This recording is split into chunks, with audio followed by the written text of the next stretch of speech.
Jeffries as Marion Kirby, the ghostess with the mostest. Robert Sterling as George Kirby, that most sportive spirit. And Leo G. Carroll, host to said ghosts, as Topper.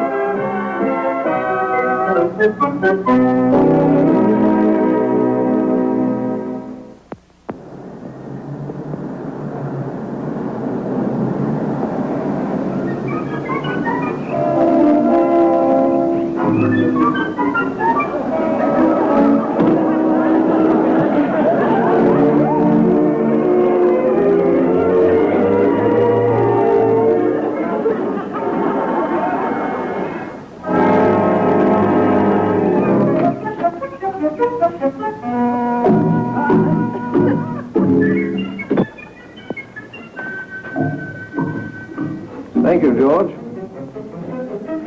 And my newspaper? Get it yourself, old man.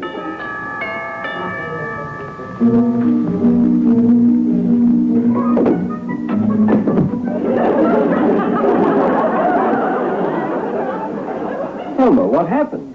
I was just picking up your paper for you. I always seem to be falling over things. Perhaps if you'd go where you're looking. Where's Henrietta? She's in her room. Why? What's up? He's coming. Who is?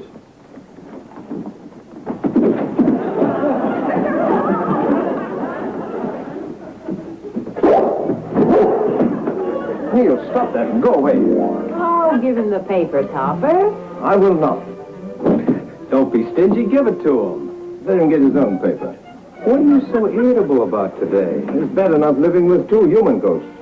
Without having an animal ghost who steals papers. Oh, he won't steal it. Just trying to show you the new trick we taught him. What trick? We taught him to fetch your paper every morning and bring it to you in his teeth. I'm quite capable of fetching my own paper without getting teeth marks all over it. Oh, he won't hurt it.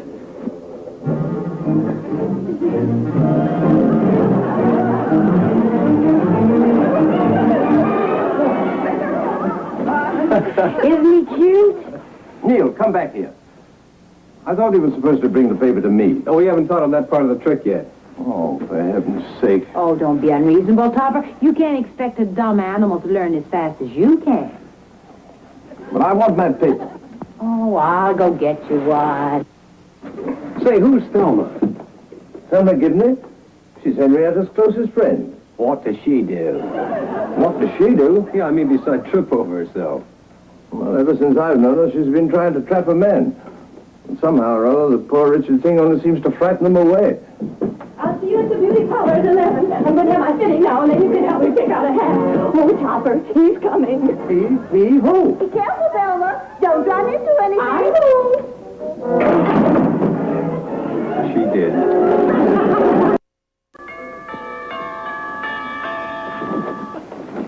Oh, Hello, Cosmo. Hello, Henrietta. Hello, dear. won't you come in? Mrs. Topper, Mr. Topper. How do you do? Oh, Cosmo. And this is Mr. Merrill. Oh, I'm sorry. Goodness. Oh, no harm done. Well, I'm certainly glad to meet you two people. Heard a lot about you from the little lady. Let me take your hat. Oh, that's all right.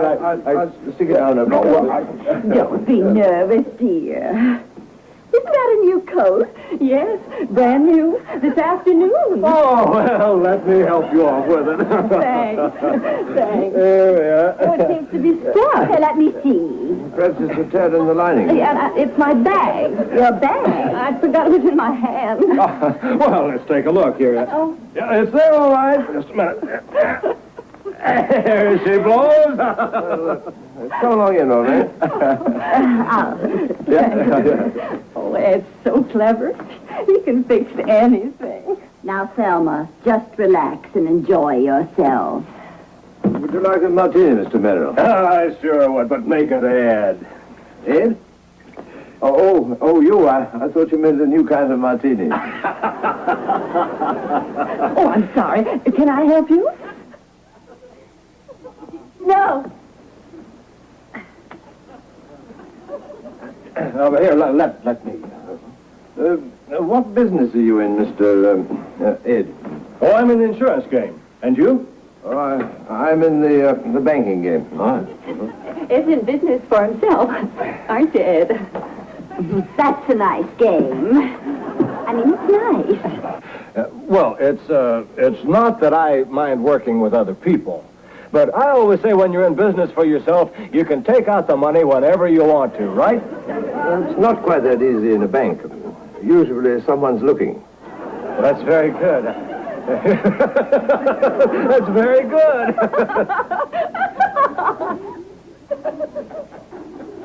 Well, so you're insurance. In insurance. Yes, Ed must be wonderful at it. He's already sold me a policy. Well, that's pretty fast work. Well, after the little accident, when the little lady ran into me with the car, I thought she'd better take out a little collision policy. And quite right, too. Do you mean to say you've never been insured for collision? Oh, yes. But this is much bigger. How do I look? 14 trips to her neighborhood dentist. And now she has the most attractive man in town. What do you think you're doing? Well, I was just going to pour her a drink. Oh, go ahead.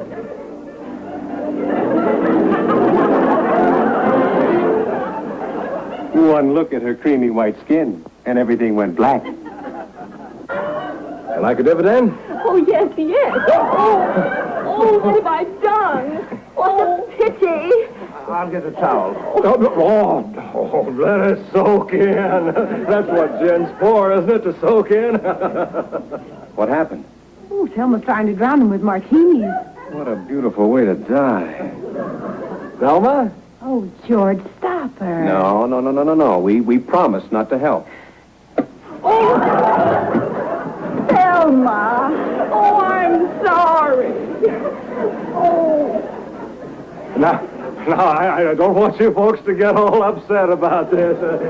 After all, cocktail sandwiches go with cocktails. It's all my fault. I'm so clumsy. Oh, not a bit of it. Now, I'll tell you what you do. I'll just go home and change my suit, and then I'll be right back to take you to dinner.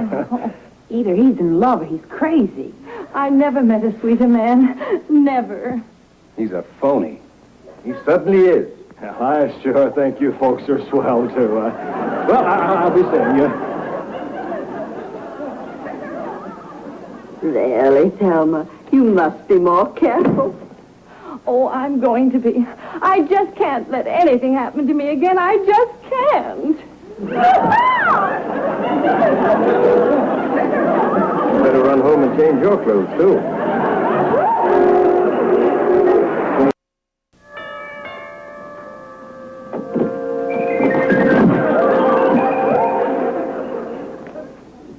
Thelma, you must keep your head off our floor. Oh, it's all right. I'm beginning to get used to it. Where's Henrietta? Having breakfast. Come in. Well, go on, Thelma. Not Mr. Merrill. Oh, Henrietta, it was wonderful. He's the nicest man. He's certainly the most patient. I hope you didn't have any more accidents. Well, just one little one. It was when he took me home. Oh, Henrietta, He did? no. Go on. Well, he put his arm around me, and then I lost it. His arm? Could happen with Thelma. No, my latchkey. I lost it in the bushes. What were you doing in the bushes? Oh, we were on the porch. Only I got a little excited when he put his arm around me, and I got the key. How did you get in the house? Oh, Ed Jimmy'd opened one of the windows. He's ever so clever. Practice makes perfect. Then, having shown you how easy it is, I suppose he sold you a policy against robbery and loss, How did you know? Intuition. Thelma, do you think it's quite wise to buy all these policies so fast? Oh, yes, Ed said I could be robbed today. Ed should know. No, Topper, I think that's mean. Why should Ed want to insure me and then rob me? He was only joking, weren't you, Cosmo? Oh, no, he wasn't. He meant every word of it. And I thought he liked me. I do like you. I'm very fond of you. I'm devoted to you. Oh, no, you aren't. If you were, you wouldn't be so mean about Ed. We're only thinking of your own good, Thelma. Well, I guess I know what's good for me better than you do. And if you don't trust Ed, well, I just won't bring him over here anymore. I'm afraid this is serious. You better go after her, Henrietta. Tell her I'm heaping ashes on my head. Or even getting into the oatmeal.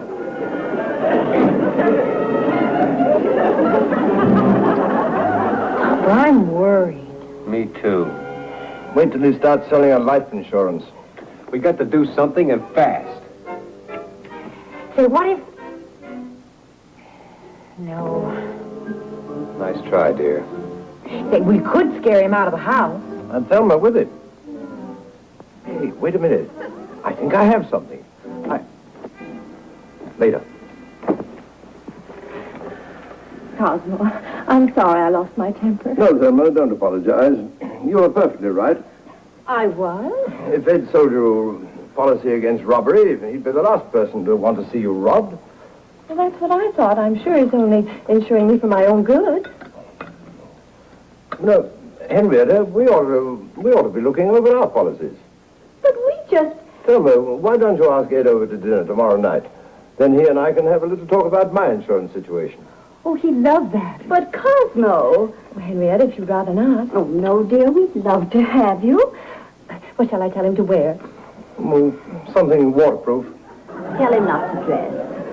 And look out for that wall. I will. Cosmo, I don't understand you. That's what I keep saying. My wife doesn't understand me. And don't try to put me off. You know perfectly well that we bought new life insurance policies only last week. Probably lapsed by now. What are you planning? If it's anything that's going to make Thelma unhappy. You think Ed's going to make her happy? I don't know. I wish we knew him better. Perhaps we will. Is that you, Thelma? Yes? Where's your head? Oh, it's all right. This is one day I won't be hit. Oh, well. Tomorrow is another day. Where's Henrietta? Right here. Henrietta, do you think I should wear the blue or gray dress? I think the blue would be nice, dear. But that's at the cleaners. Well, maybe we could have dinner there. Then why ask me? I sort of hoped you'd say the gray. I think the gray will be fine. Oh, thanks. Thanks.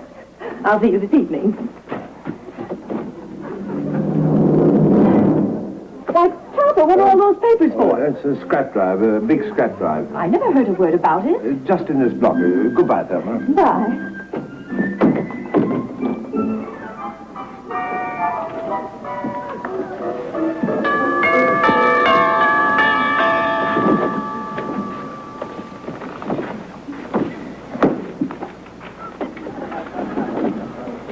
Where's that dog? Oh, he's out. Yeah, he's on his paper route. He's picking up all the papers in the neighborhood. Well, he brings them to you, doesn't he? And now you won't have to subscribe anymore. What about the neighbors? Oh, you can tell them the news.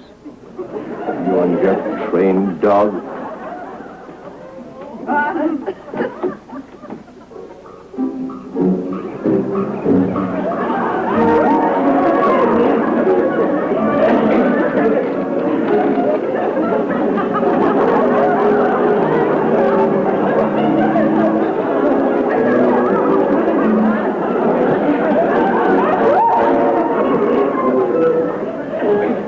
Breakfast is ready, Todd. What are you doing with all those papers? I thought we might have a little bonfire. Breakfast out of doors for a change. No, fry our own toast. Toast our own eggs. Cosmo, have you gone mad? Take those papers right out of here. Well, I can't do that. Why not? Well, I haven't read them yet.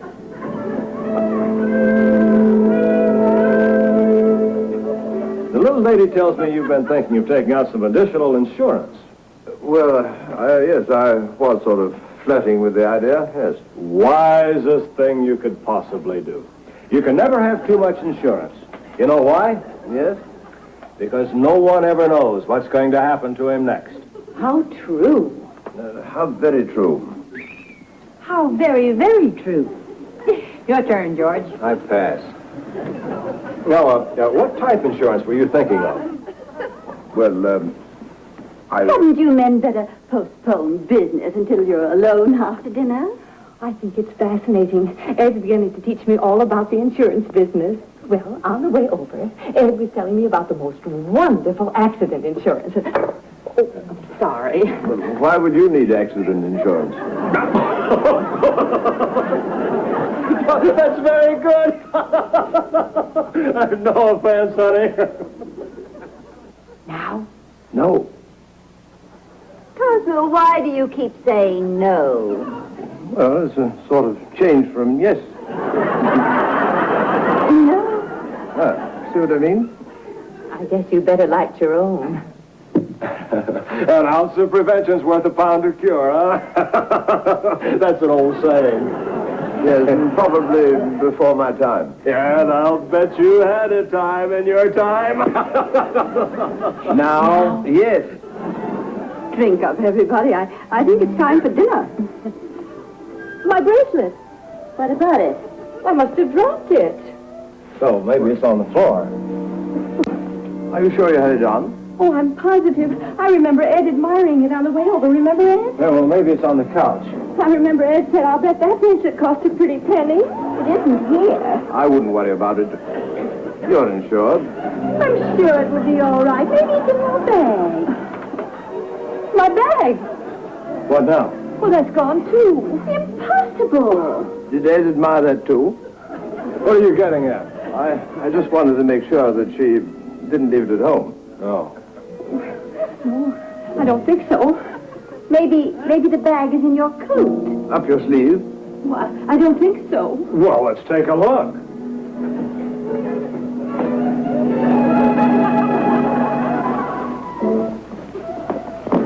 Now, the coat's gone. Gone? Gone?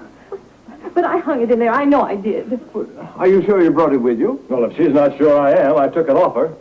Oh, so you admit it. Well, I mean, I helped her off with it. Well, the bracelet may have been in the bag. The bag may have been in the coat. Maybe the coat was in something. The coat was in the closet. The closet's in the hall. The hall is in the house. And the house is... No, I don't think that'll get us any place. But I can't have lost all those things. It just doesn't make sense. Well, I wouldn't worry about it if I were you. You're insured. Well, I worry. You do. Yes, I do. If you ask me, this was a put-up job. Ed, what do you mean? I mean, I think you and these two are in this thing together.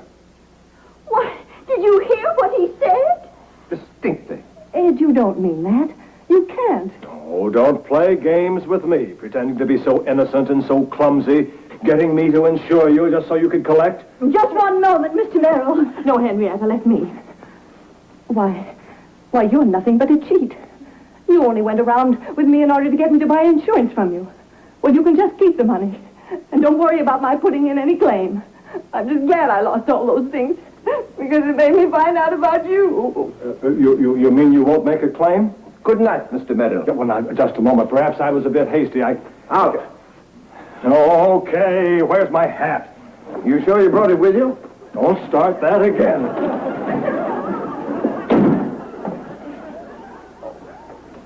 I'm so ashamed. Bringing that awful man into this house. Thinking I liked him. Well, thank heaven this all happened. Yes.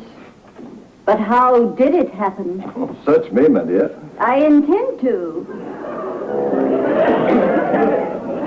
Cosmo, how did that get there? It must have dropped it.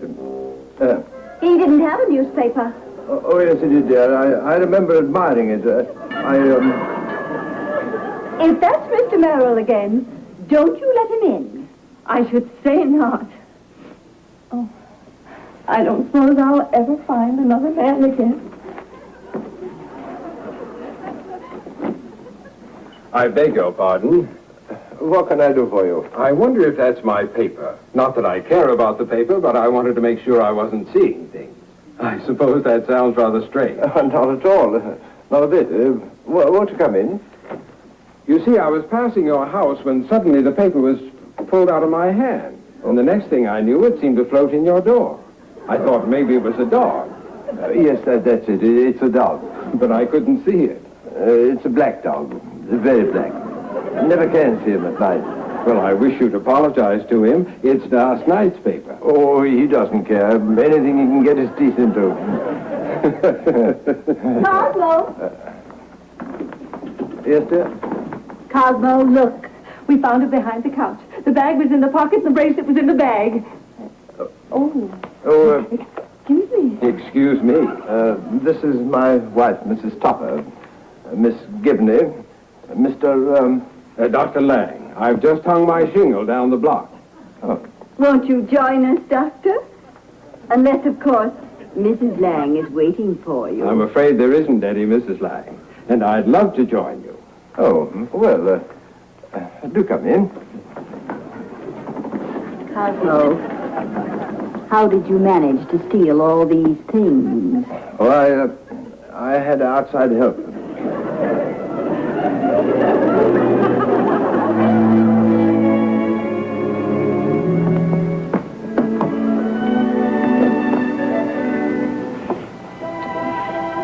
No, thank you.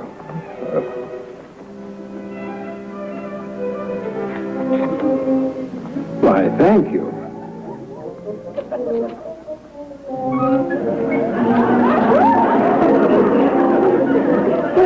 Strange. Please don't bother. I can never make things work either. You can't?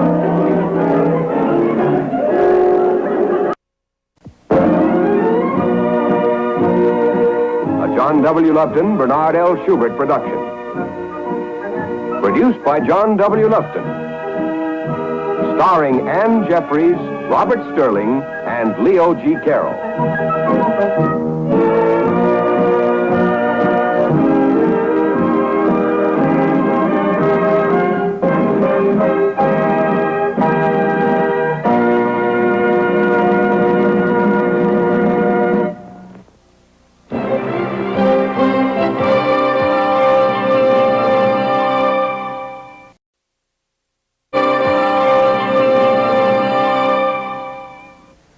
Ann Jeffries as Marion Kirby, the ghostess with the mostess.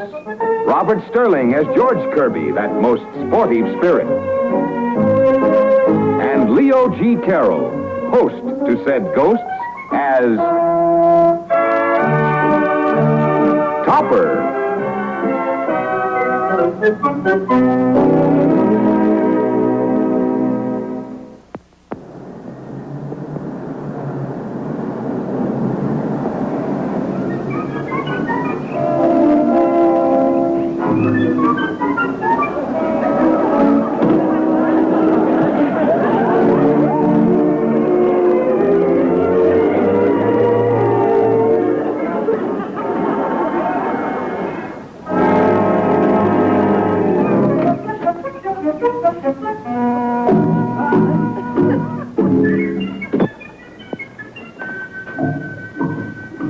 Thank you, George. And my newspaper? Get it yourself, old man.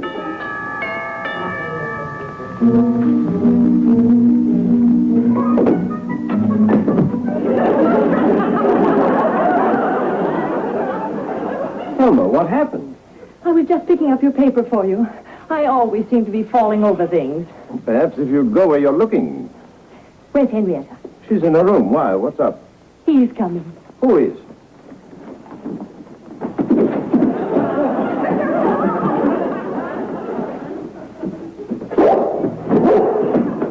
Neil, stop that and go away. Oh, give him the paper, Topper. I will not.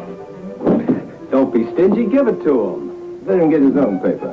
What are you so irritable about today? It's bad enough living with two human ghosts without having an animal ghost who steals papers. We won't steal it. Just trying to show you the new trick we taught him. What trick? We taught him to fetch your paper every morning and bring it to you in his teeth. I'm quite